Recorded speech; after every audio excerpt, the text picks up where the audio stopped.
Intro. Hi guys, I'm your host, John Breakdown, and I'm on the road, actually, in Richmond, Virginia. This is another DC Rundown, and here's your co-host. Hi, this is Derek from Derek's Gaming Channel, as always, here with the DC Sports Rundown number 5. And this just in, Diamond Stone has declared for the NBA draft from the Maryland Terrapins, meaning he's leaving his last 3 seasons at College Park, and Melo Trimble is taking advantage of the new rule. He's working out with the teams, but he has not hired an agent, so therefore he has not foregone his last 2 years of eligibility. So I'm baffled by this decision, to be honest. Stone, he's good, but he needs at least another year of conditioning. Trimble, 1 more year just to cement his legacy, and 2, his work ethic to show off to the teams. Because he's a good player, he's going to be decent in the NBA, but maybe his junior and senior year will definitely help cement him as a really good basketball player on the college level, and it will also prepare him for the NBA level. And your thoughts on that, John? Well, having watched ESPN earlier and seen the news, I was shocked to see that Stone, has declared for the NBA draft. He's projected to be a first-round pick. Now, if he succeeds, good for him. If he doesn't, all we can do is wonder what could have been. Because he's a heck of a player, and I totally agree with you. I really wish he wouldn't leave College Park so soon, and that he's on the secondary club. Yeah. So with this gap, with the potential of Stone and Melo leaving, we have Anthony Cowan coming in to potentially replace or play alongside Melo Trimble as another point guard. Sorry, I had to take care of some things. No, it's all good. But right. Now, Trimble, however, has been predicted to be a second-round pick, or he can go undrafted. Now, if he doesn't get picked up by a team due to this new rule, which I'm shocked that he may implement this rule, but it's a good rule because it allows the players who go undrafted to go back and finish their school and help their draft status. So, I think Stone and Melo Trimble need to be 1 more year. But Melo Trimble, to me, sort of reminds me of a Julius Randle, who is out in LA. He's one of them type players that can lead a team and they can really, be a position player. He also kind of reminds me of a young Dwayne Wade. yeah, I can see the similarities there. I see the similarities there. Now, the good thing for Maryland fans is if he does declare, we have another really good, highly touted prospect in Anthony Cowan coming up. He's been referred to as a floor general. I've seen film of him, and he'd be a good replacement to have if he does leave. And if not, that's a hell of a 1-2 combo for Maryland next year. Now, while we're talking about Maryland, let's go from basketball to football. Okay. The Maryland Terrapins have a new defensive coordinator. Yep. And he has hit the recruiting trail hard. Oh yeah, three commits for Maryland this past weekend. As a matter of fact, right now, because I was actually looking at the college football rankings, spring training rankings, you guys have actually got 4 4-star prospects. Oh yeah. On defense, so you guys look to either really, do well this year, better in the Big Ten. So we'll see what happens. Yeah, I know. I'm really looking forward to it. And I think you finally got the right coach too. Yeah, I think we did too. Now, don't get me wrong. I liked Randy Edsall, but I didn't like what he was doing. He's a decent coach, but some of the moves he made didn't really make too much sense to me. And I think Durkin, He's smart. He's basketball. He's football smart, and he knows exactly what he wants with this team, and he's going to do it no matter what. Exactly, and Saul is kind of like Mike London. They're both good, small-time coaches, but when it comes to coaching a big program like UVA or Maryland, they just don't have the know-how to lead these teams. Yep. Now, as you guys know, Villanova won the NCAA men's basketball tournament. Congratulations to the Wildcats, and congratulations to the UConn Lady Huskies winning their like 18 straight title. It's like 18th title in a row or something. It's absurd how good that team is. I know, and like that, everyone underestimated Villanova when they came in, but let's not forget, Villanova was ranked number 1 back early on before Kansas took over the rankings.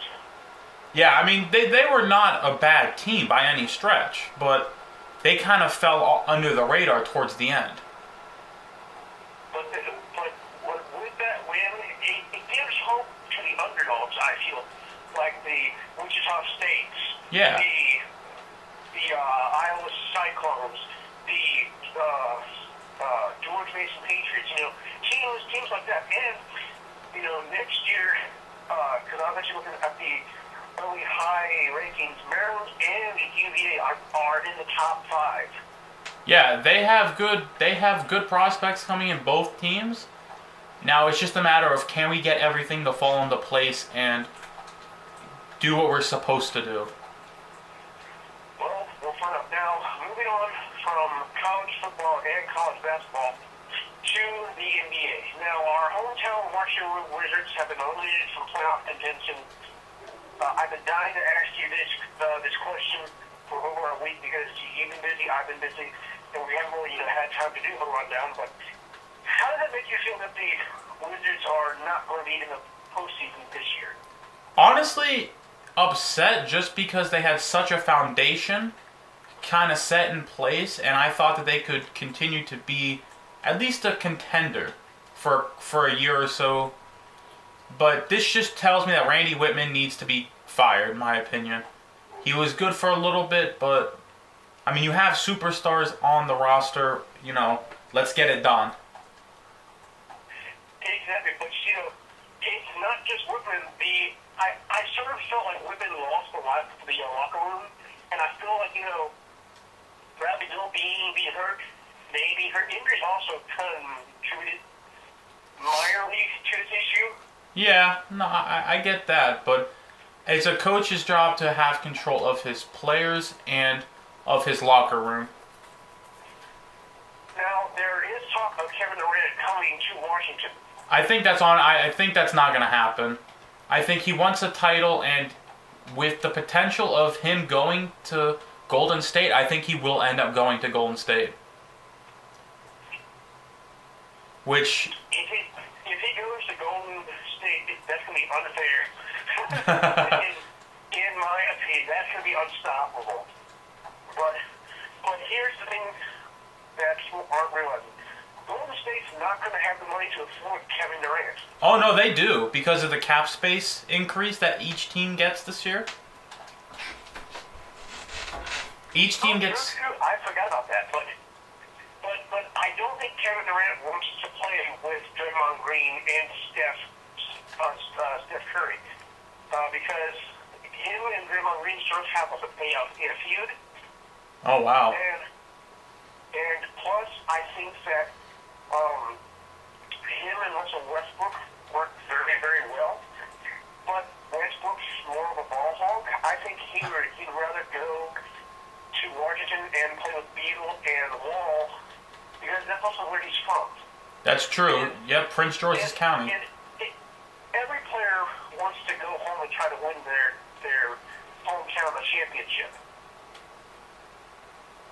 Yeah, I mean, don't get me wrong. I would love it if he did come home, but I'm not seeing it in my mind. Okay. Now, while we're talking NBA, the playoffs are almost set. We don't know who will be facing who, but we know tonight if Cleveland beats Atlanta, they clinch the number 1 seed. NBA history. Oh yeah. Now, do you think they'll do I it? have to pose a question to you. Yeah. Who would win between the 95 Bulls and the Warriors of today? 95 Bulls. Why? The Michael Jordan. I think he's the greatest player to ever play, and I also think he's going to be one of the best of all time. Like, I mean, he already is, but there's still a lot more young kids with the potential. I think he was ahead of his time, in my opinion. So, you think Michael Jordan was ahead of his time? I sort of agree with that. I mean, like, I kind of wish Jordan had been born in this era because, oh my God, he could break so many records now. Oh yeah, and he'd show his dominance. He would do better. Finally get that answered question between him and James. I think it's Michael. So, you think Michael would beat LeBron James? Oh yeah, it wouldn't be very close either. True. Now, sticking with the NBA, who do you have winning the East and West? It's going to be Golden State in a very tight finals game between the Spurs. It's going to go 7 games, and then they're going to do 5 games against LeBron James and the Cavs for a back-to-back title. Ooh, okay, I like that pick. It's going to be very tough for them to beat San Antonio, but I believe that they will do it. It'll just take them 7, which is not what fans of Golden State want to hear, but it's San Antonio's too good to be able to beat them or sweep them. Sure. Now, the NHL, the playoffs have started, or are starting, and everything's set. Our Washington Capitals play the Flyers. Are you comfortable with this matchup? Well, considering I actually watched the Flyers on Tuesday beat the hell out of the Pittsburgh Penguins, and during the regular season, each team split this matchup 2-2. I'm very confident in our Capitals. I mean, it would take a massive meltdown to happen for the Capitals to not win this matchup. But here's the thing: the Capitals are trying to break the President Trophy curse. Yep. That they've had. And I think this is the squad to do it. I mean, everything's working. Also, they have the best goaltender in the league in Braden Holtby. Oh yeah. You got Alex. You got so much more to this team than just Alex Ovechkin that you got to try and stop. You got to try to stop Krenetsov. You got to try to stop Backstrom, Oshie, Perkins. I mean, there's just so many weapons that Barry Trotz can use. I said the Capitals in 5. I say Capitals in 6. Just because I think Philly's a good team. They're rough and tumble, and it's going to catch us off guard for the first game, but we're going to clamp down. 2 of these games are going to go into overtime, in my mind. And I think I'm hoping 5 games, but I'm thinking it's going to go into 6, unfortunately. And also, Philly had some fire. She had played with their owner and their founder. Ed Snyder just died today of cancer. Most respects to Ed Snyder. He was a hockey god. He was also at one time he owned the 76ers, and he was part-time owner of the 67 Eagles. So this man influenced sports in Pennsylvania. Oh yeah. So and in Philly. So much respect to him. Now, moving on to that second matchup that's happening, we're going to stay in the Capitals division. We got the Penguins, we got the Rangers. This is Andrea's team. Andrea is my girlfriend, by the way, for all of our viewers who don't know that. She is a hardcore Penguins fan. So, we got the Penguins who are on a tear right now. They have been on a tear the last 2 months. We got the Rangers who are banged up. Who do you got? Rangers in 7, and that sets up Capitals, and Rangers, and I'm going to have the Caps in 5. Ooh. But I mean, with We can go either way. yeah, I think the Rangers and Penguins is going to be a 7 game series for sure, but it's a toss up as who's going to win. I'm going to say the Penguins in 5, just because the Rangers have been banged up, and plus McDonough is hurt. Yeah, they have Love blitzed, but the Penguins, they also have home field advantage, just like the Caps do for this series alone. And having been at the Consol Energy Center, that place is going to be rocking. So I see the Penguins in 5. They travel to the Verizon Center, where the Capitals win in 5, maybe 6. All right. Because either way, either side of the coin, it's going to be a good game. Oh yeah. Because both teams are rivals of the Capitals. The Rangers have been the Capitals' bane the last couple of years in the playoffs. Yep. But I think this time the Capitals get over the hump and they make it to the Stanley Cup Finals. I think they will too. Now, in a potential Stanley Cup Finals matchup, who do you have? I have the Black Ops. Got video games on my mind. I got the Blackhawks versus the Washington Capitals. I have my Chicago, my second favorite team in the NHL. I have the Chicago Blackhawks beating out the LA Kings in a close finals made to the Stanley Cup Finals, and they fall to the Capitals in 6 games. 6 games. I have the final series going to 7. It's going to be hard as hell to win any single game in that championship. I mean, but we finally get to see the match of the MVPs of the last couple of years. We got 2 great scorers in Patrick Kane and Alex Ovechkin. You have Nicholas Backstrom.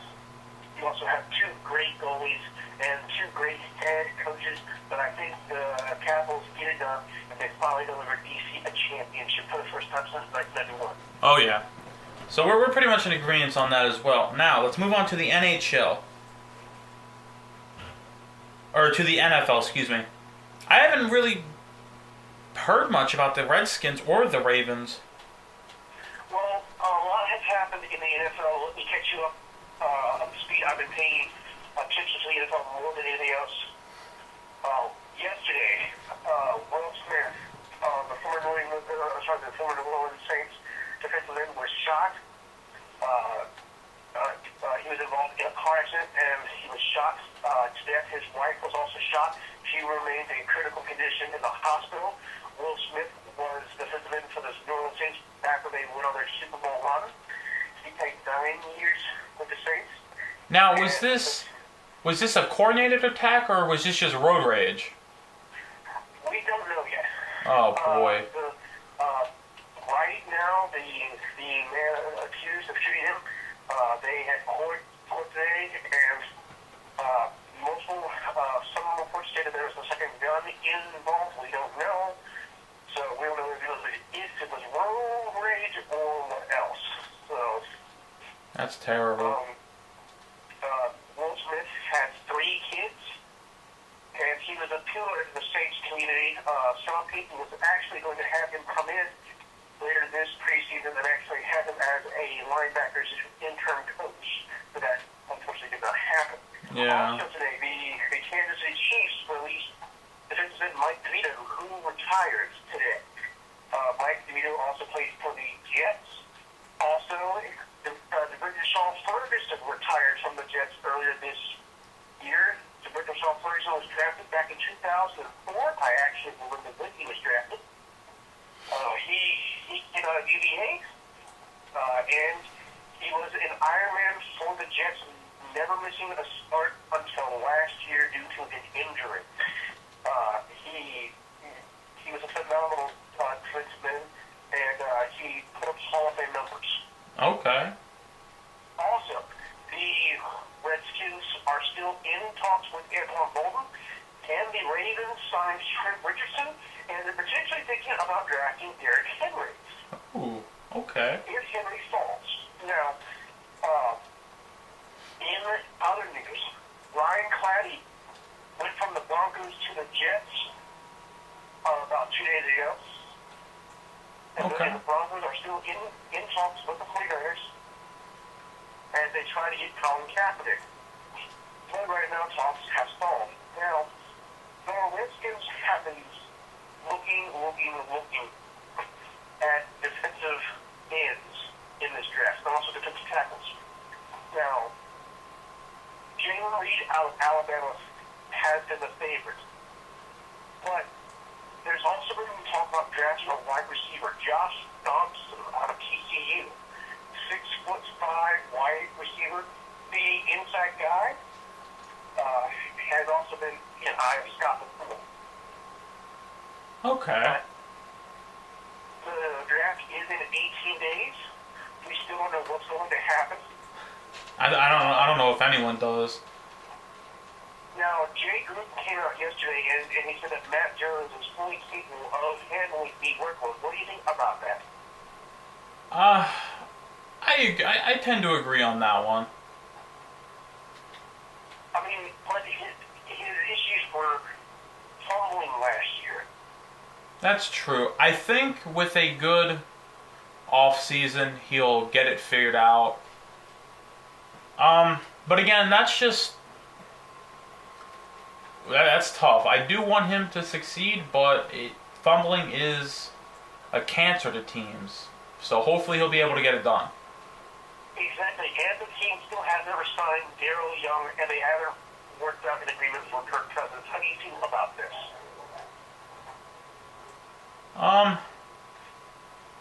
I think it's a good move. Did they ever resign Darryl Young? Yeah, because he's what, the tight end? No, he's a fullback. Oh, fullback. Oh, boy. Oh.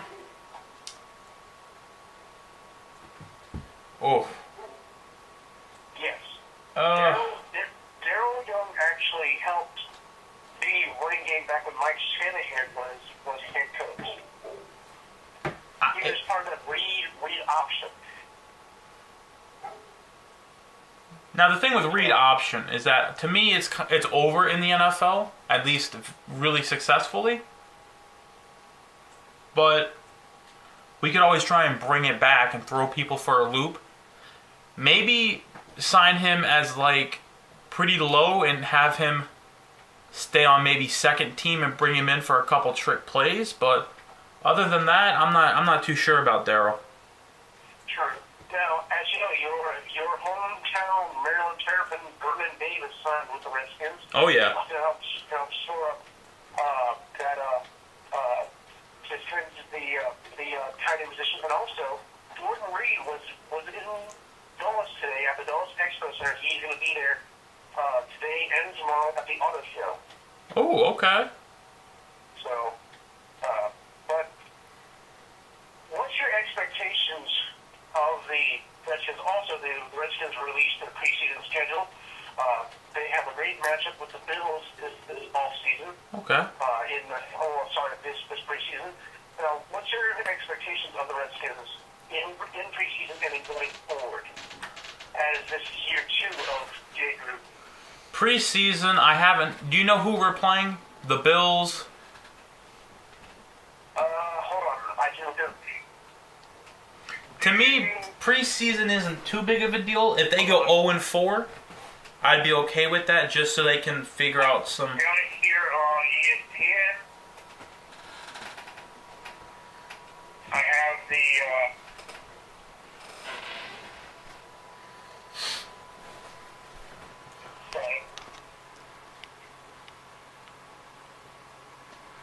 All right, we got about 3 minutes left of recording.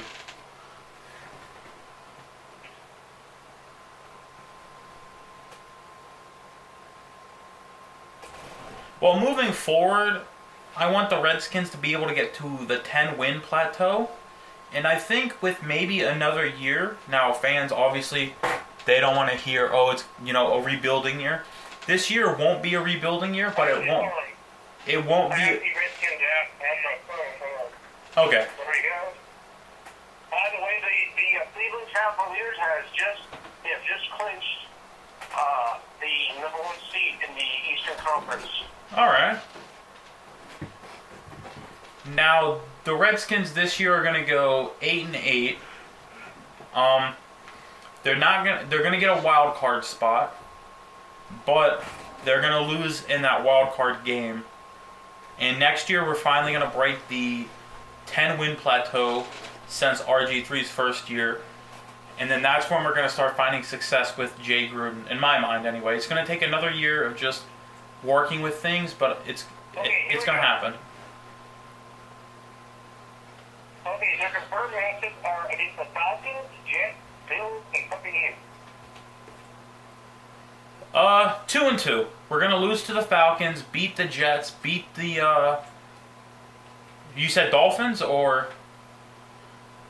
You're playing the Jets, Bills, Falcons, and Buccaneers. Okay, we're gonna beat the Jets, beat the Bucs, lose to the Falcons, and lose to the Bills.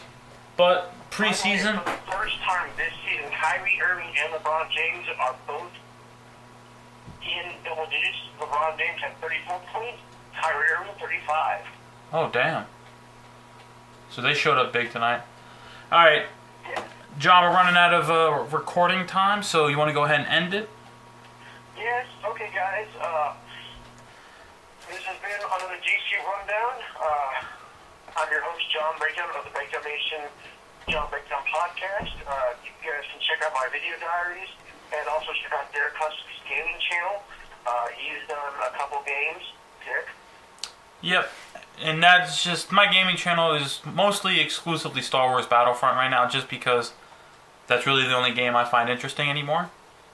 And yeah, subscribe to my channel, and I'll have John's description John's channel's link in my description, and vice versa, because it's going to go up on each other's Facebook pages and YouTube channels. Alright guys, peace out and have a great one. Bye. Bye, guys.